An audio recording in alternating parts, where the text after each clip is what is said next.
प्रधानमंत्री नरेंद्र मोदी मन की बात कार्यक्रम मन की बात 128तम संस्करण में देशवासी को संबोधन कर प्रधानमंत्री सीधासख नहीं जाऊँ में नए रिकॉर्ड बना रहा है। 11 साल पहले देश में हनी का उत्पादन 74,000 मैट्रिक टन था।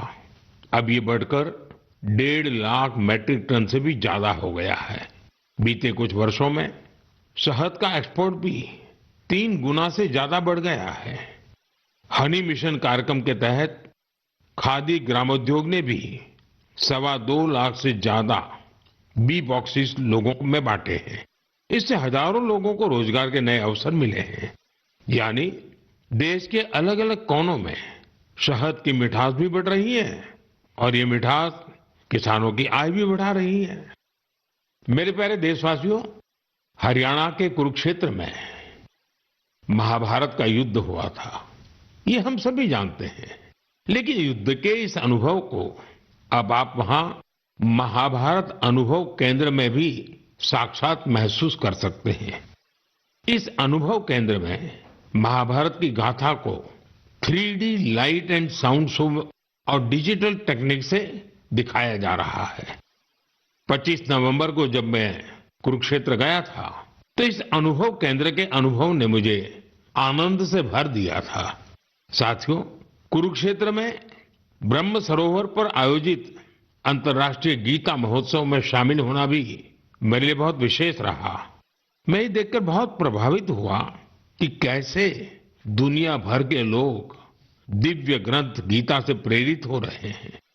इस महोत्सव में यूरोप और सेंट्रल एशिया सहित विश्व के कई देशों के लोगों की भागीदारी रही। इस महीने की शुरुआत में सऊदी अरब में पहली बार किसी सार्वजनिक मंच पर गीता की प्रस्तुति की गई है। यूरोप के लातविया में भी एक यादगार गीता महोत्सव आयोजित किया गया। इस महोत्सव में लातविया, एस्टोनिया, लिथुआनिया और अल्जीरिया के कलाकारों ने बढ़ चढ़ करके हिस्सा लिया। साथियों, भारत की महान संस्कृति में शांति और करुणा का भाव सर्वोपरि रहा है। आप दूसरे विश्व युद्ध की कल्पना कीजिए, जब चारों ओर विनाश का भयावह माहौल बना हुआ था। ऐसे मुश्किल समय में गुजरात के नवानगर के जाम साहब महाराजा दिग्विजय सिंह जी ने जो महान कार्य किया वो आज भी हमें प्रेरणा देता है। उस समय जाम साहब किसी सामरिक गठबंधन या युद्ध की रणनीति को लेकर नहीं सोच रहे थे, बल्कि उनकी चिंता ये थी कि कैसे विश्व युद्ध के बीच पोलिश यहूदी बच्चों की रक्षा होगी। उन्होंने गुजरात में तब हजारों बच्चों को शरण देकर उन्हें नया जीवन दिया, जो आज भी एक मिसाल है। कुछ दिन पहले दक्षिणी इजराइल के मोशाव नेवातिम में जाम साहब की प्रतिमा का अनावरण किया गया। यह बहुत ही विशेष सम्मान था। पिछले वर्ष पोलैंड के वार्सो में मुझे जाम साहब के स्मारक पर श्रद्धा सुमन अर्पित करने का सौभाग्य मिला था। मेरे लिए वो क्षण अविस्मरणीय रहेगा। मेरे प्यारे देशवासियों, कुछ दिनों पहले मैं नेचुरल फार्मिंग के एक विशाल सम्मेलन में हिस्सा लेने कोयम्बटूर गया था। दक्षिण भारत में नेचुरल फार्मिंग को लेकर हो रहे प्रयासों को देखकर मैं बहुत प्रभावित हुआ।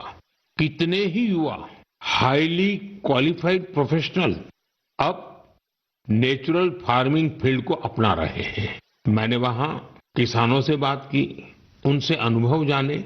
नेचुरल फार्मिंग भारत की प्राचीन परंपराओं का हिस्सा रही है और हम सभी का कर्तव्य है कि धरती मां की रक्षा के लिए इसे निरंतर बढ़ावा दें। साथियों, विश्व की सबसे पुरानी भाषा और विश्व के सबसे प्राचीन शहरों में से एक शहर, इन दोनों का संगम हमेशा अद्भुत होता है। मैं बात कर रहा हूं काशी तमिल संगमम की। 2 दिसंबर से काशी के नमो घाट पर चौथा काशी तमिल संगमम शुरू हो रहा है। इस बार के काशी तमिल संगमम की थीम बहुत ही रोचक है। लर्न तमिल, तमिल कर कलम। काशी तमिल संगमम उन सभी लोगों के लिए एक महत्वपूर्ण मंच बन गया है जिन्हें तमिल भाषा से लगाव है। काशी के लोगों से जब भी बात होती है तो वो हमेशा बताते हैं कि काशी तमिल संगमम का हिस्सा बनना उन्हें बहुत अच्छा लगता है। यहाँ उन्हें कुछ नया सीखने और नए नए लोगों से मिलने का अवसर मिलता है। इस बार भी काशीवासी पूरे जोश और उत्साह के साथ तमिलनाडु से आने वाले अपने भाई बहनों का स्वागत करने के लिए बहुत उत्सुक हैं।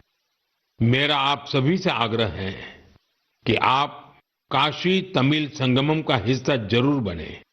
इसके साथ ही ऐसे और भी मंचों के बारे में सोचें जिनसे एक भारत श्रेष्ठ भारत की भावना मजबूत हो। यहां मैं एक बार फिर कहना चाहूंगा, तमिल कलाचारम उयर्वानद, तमिल मोली उयर्वानद, तमिल इंडियाविन पेरुमिदम। मेरे प्यारे देशवासियों, जब भारत के सुरक्षा तंत्र को मजबूती मिलती है तो हर भारतीय को गर्व होता है। पिछले हफ्ते मुंबई में आईएनएस माहे को भारतीय नौसेना में शामिल किया गया। कुछ लोगों के बीच इसके स्वदेशी डिजाइन को लेकर खूब चर्चा रही। वहीं पुडुचेरी और मालाबार कोस्ट के लोग इसके नाम से ही खुश हो गए। दरअसल इसका माहे नाम उस स्थान माहे के नाम पर रखा गया है जिसकी एक समृद्ध ऐतिहासिक विरासत रही है।